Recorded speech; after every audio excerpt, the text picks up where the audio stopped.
Hey guys, welcome to our channel. In this video, you will learn how you can use the Qwarta Home Credit in Shopee. So Qwarta is a digital credit line virtual wallet from Home Credit. To the official Home Credit app, you can use the Qwarta to pay your bills, load, shop online, or in-store via QR or the barcode. Okay, so if you want to try using the Qwarta on Shopee, here's how you can try to do that. Okay, so on your Shopee app, you just have to add the items to your cart and proceed to check out. So for example, this one, and then tap on the checked out option.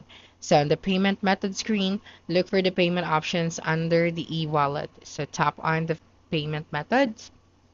All right, so just look for e-wallet, virtual credit, alternative payments. So some suggest you might find home credit, Qwarta, or similar. So if you find the Qwarta or the home credit as an option, then you just have to choose that option.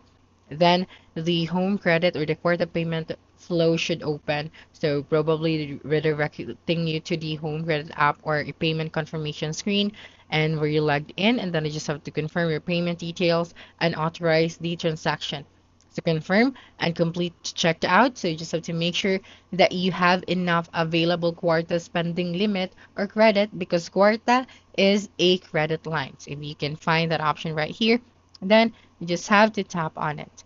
Okay, so that's it for this video. If you think this video helped you solve your concern, please subscribe, like this video, and leave your comment below. Bye.